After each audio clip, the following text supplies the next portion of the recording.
ഇന്ന് വൈഫിൻ്റെ സ്കാനിന് ഗൈനക്കോളജിസ്റ്റിൻ്റെ അടുത്ത് പോയിട്ടുണ്ടായിരുന്നു. അപ്പോഴാണ് ഞാനൊരു പുതിയ അറിവ് പഠിച്ചത്. എന്നാൽ ഒന്ന് ഷെയർ ചെയ്യാമെന്ന് വിചാരിച്ചു. മിക്കവർക്കും അറിയായിരിക്കും, എനിക്കറിയത്തില്ലായിരുന്നു. എനിവേ, അപ്പം ഇങ്ങനെ സ്കാൻ ചെയ്തുകൊണ്ടിരിക്കുന്നതിനിടയ്ക്ക് ഡോക്ടർ മോണിറ്ററെ നോക്കിയിട്ട് പറഞ്ഞു, കണ്ടോ കൊച്ച് ബ്രീത്തിങ് പ്രാക്ടീസ് ചെയ്യുന്നതാണോ എന്ന് ചോദിച്ചു. ഞാൻ പറഞ്ഞേ വയറ്റിൽ കിടന്ന് ബ്രീത്ത് ചെയ്യുമെന്ന്. അപ്പോൾ ഡോക്ടർ പറഞ്ഞു, യെസ്, ഈ ഡെലിവറി ഒക്കെ ആകുന്ന സമയത്ത് കൊച്ച് പുറത്തോട്ട് വരുന്ന സമയങ്ങളുണ്ടല്ലോ, ആ സമയത്ത് കൊച്ച് വയറ്റിൽ കിടന്നുകൊണ്ട് തന്നെ ബ്രീത്തിങ് പ്രാക്ടീസ് ചെയ്യും.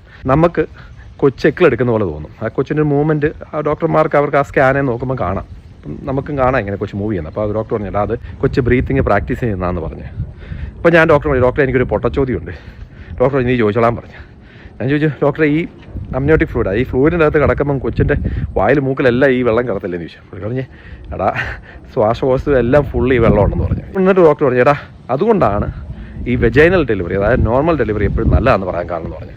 കാരണം ഈ കൊച്ച് വെജൈനൽ ഡെലിവറിയുടെ സമയത്ത് ഈ സ്ക്വീസ് ചെയ്ത്, അതായത് ഞെങ്ങി തിരിങ്ങിയല്ലേ കൊച്ച് ഇറങ്ങി വരുന്നത്. അപ്പം ഇങ്ങനെ ഞെരുങ്ങി ഇറങ്ങി വരുമ്പം ഓട്ടോമാറ്റിക്കായിട്ട് ആ ശ്വാസകോശത്തിലുള്ള വെള്ളം അല്ലെങ്കിൽ ആ ലിക്വിഡും സ്ക്വീസ് ചെയ്ത് പുറത്തോട്ട് പോകും. അപ്പം ഓട്ടോമാറ്റിക്കായിട്ട് നമ്മുടെ ലങ്സിലെ, ആ കൊച്ചിൻ്റെ ലങ്സിലെ വെള്ളം ക്ലിയറായി അതായത് ഫസ്റ്റ് ബ്രീത്ത്, അതായത് ഫസ്റ്റ് ക്രൈ എടുക്കാനുള്ള റെഡി ആയിട്ടാണ് കൊച്ച് വരുന്നത്. പക്ഷേ സി സെക്ഷൻ്റെ അകത്തോട്ട് വരുമ്പം കൊച്ചിനെ കീറി എടുക്കുമല്ലേ. അപ്പോൾ കൊച്ച് അവിടെ ഒരു ഞങ്ങളോ ഞെരുങ്ങളോ ഒന്നുമില്ല, കൊച്ച് നേരെ ഇങ്ങ് പോരുക. അപ്പോൾ അതുകൊണ്ടാണ് ഈ സി സെക്ഷൻ ഉള്ള പിള്ളേർ, സി സെക്ഷനിൽ കൂടെ ഉണ്ടാകുന്ന പിള്ളേർക്ക് മിക്കപ്പോഴും ഈ NICUയിലും അല്ലെങ്കിൽ മിക്കപ്പോഴും അവരുടെ